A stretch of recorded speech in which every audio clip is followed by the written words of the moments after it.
semua, anak kami. Pada pertemuan ini saya akan memberikan materi pertemuan keempat, yaitu Tanah Perjanjian, hakim-hakim dan para raja Israel. Saudara-saudara anak kami, bahwa orang Israel dia mengamini sekali bahwa tanah Kanaan itu adalah tanah perjanjian yang diberikan oleh Allah kepada bapa leluhurnya, yaitu Abraham, Ishak dan Yakub, sampai kepada mereka, keturunan mereka itu. Ketika Allah memperkenalkan dirinya kepada Musa, katanya, "Akulah Allah ayahmu, Allah Abraham, Allah Ishak dan Allah Yakub." Dan Allah menyampaikan tugas panggilan Musa, yaitu pergi ke satu tempat, dan orang Israel yakin bahwa tempat itu adalah tempat tanah Kanaan. Disitulah tempat yang penuh dengan berlimpah susu dan madu, ya, dan seterusnya. Jadi tanah perjanjian yang diberikan oleh Allah kepada Abraham, orang Israel sangat yakin itu adalah tanah Kanaan, dan disitulah mereka berhenti. Ketika sampai di tanah Kanaan, mereka tidak lagi melakukan perjalanan, dan mereka tinggal di tanah Kanaan. Walaupun di Kanaan itu sudah ada orang waktu itu, suku bangsa waktu itu, tapi karena mereka dengan iman mengatakan itu adalah milik mereka, mereka tinggal di situ. Ya.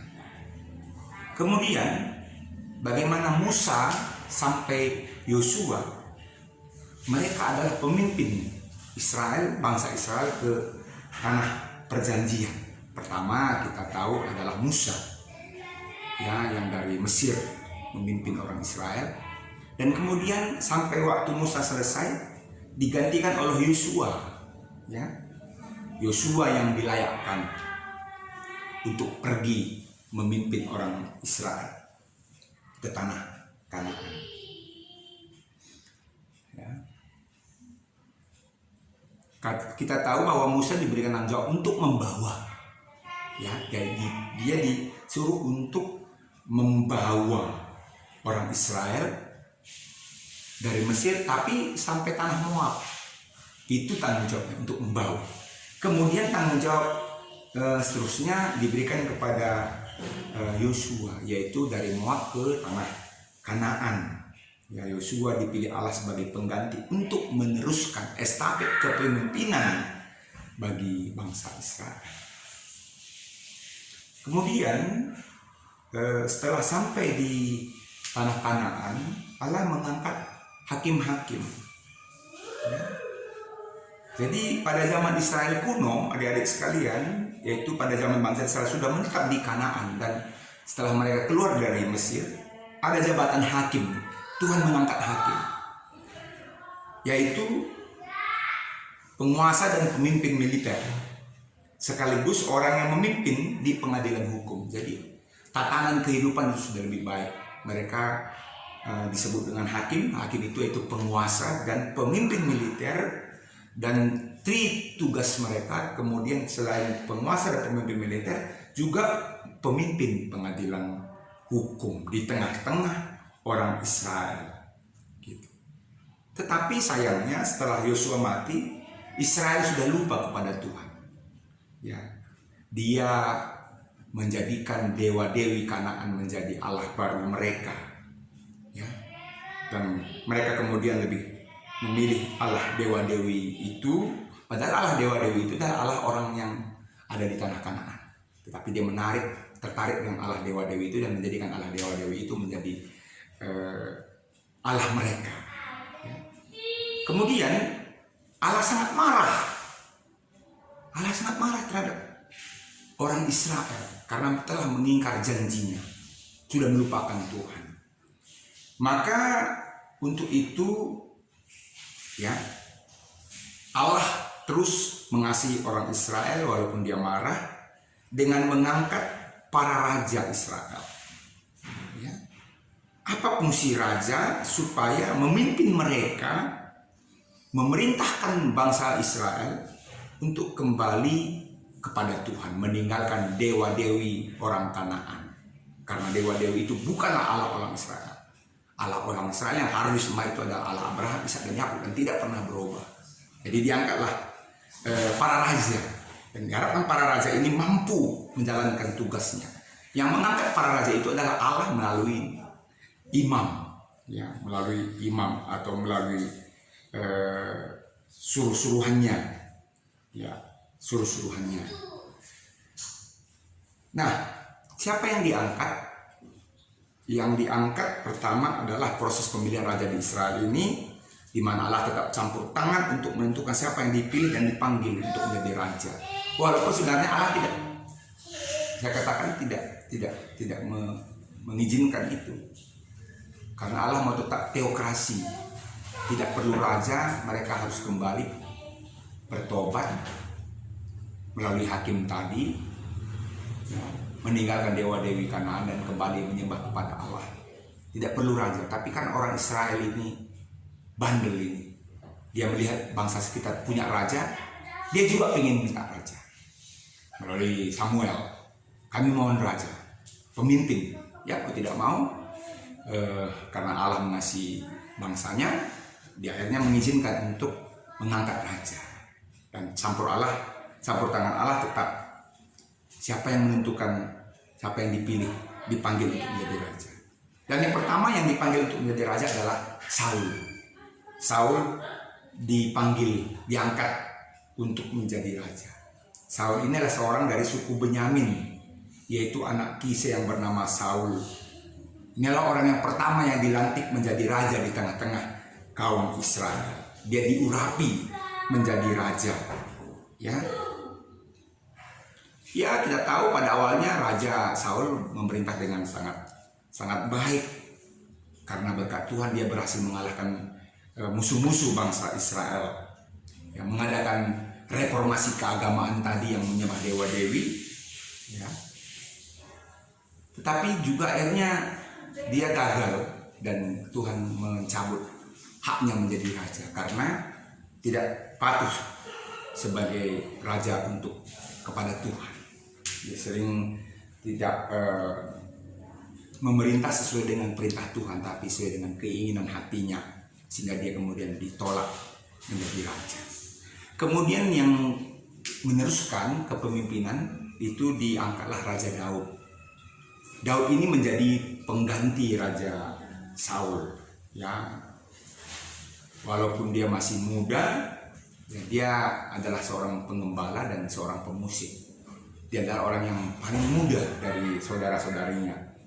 Tapi ya, walaupun dia masih muda, ya, seorang yang tidak begitu tinggi, ya, tidak begitu ganteng, tapi karena walaupun dia muda, Allah memakainya, dia bisa memimpin. Karena apa? Karena yang bekerja adalah Allah.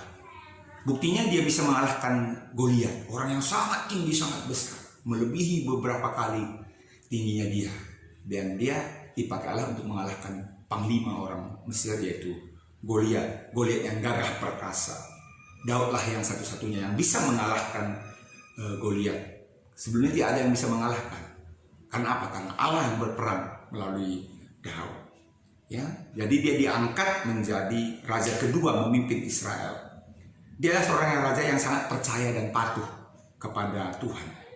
Dia pandai memimpin rakyatnya, berhasil membentuk ke-12 suku Israel menjadi satu bangsa yang kuat. Jadi dia mempersatukan suku-suku Israel menjadi satu bangsa yang kuat sekali, ya.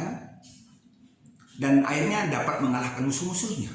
Anak-anak kami sekalian, Allah sangat suka kepada Daud, ya, sebagai pemimpin Israel, ya, sehingga kita tahu bahwa janjinya bahwa keturunan Daud akan memerintah terus bangsa Israel, ya.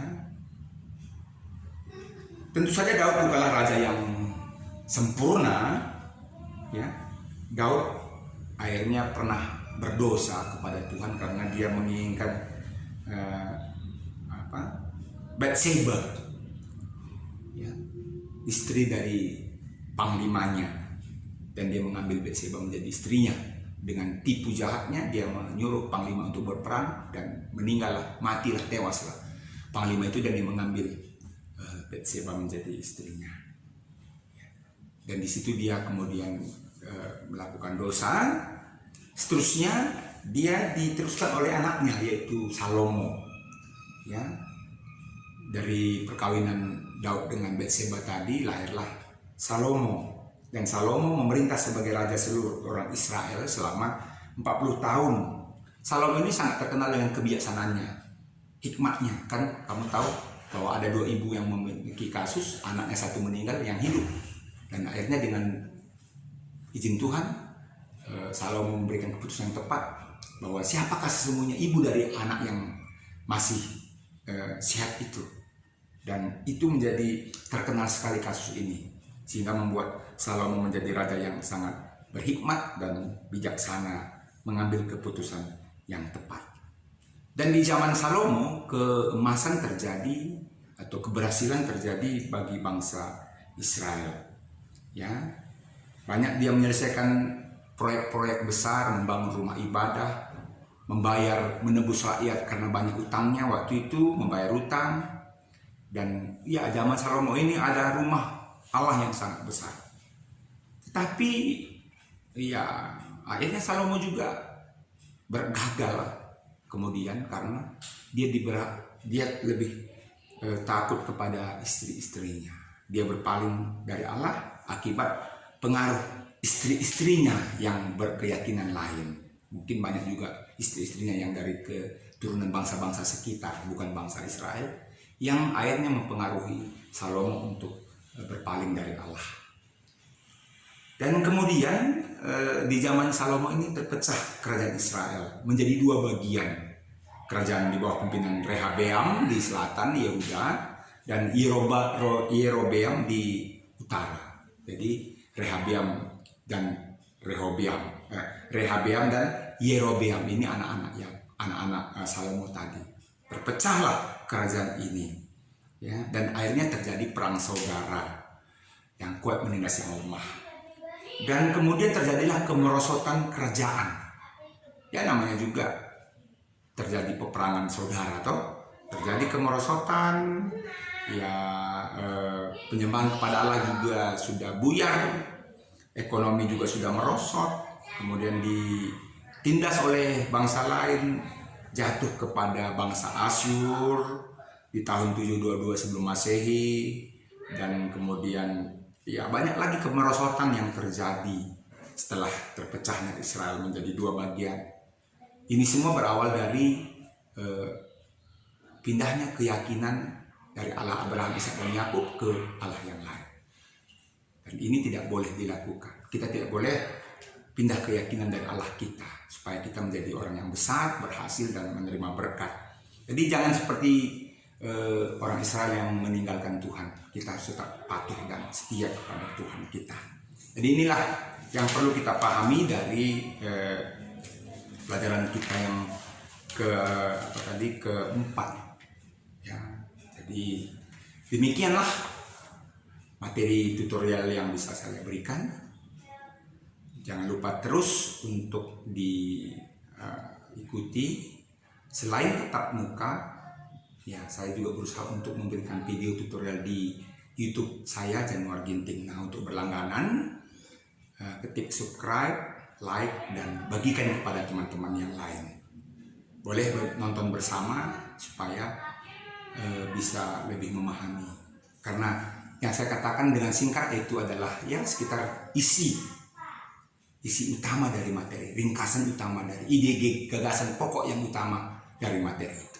Walaupun juga nanti ada yang berbeda penglihatan atau penjelasan dari guru-guru yang lain, tidak apa. Ini hanya sekedar untuk tambahan saja yang saya harapkan bisa menambah iman kita atau pengetahuan kita tentang materi yang ada di katekisasi GBKP. Shalom, Joshua Kitabina.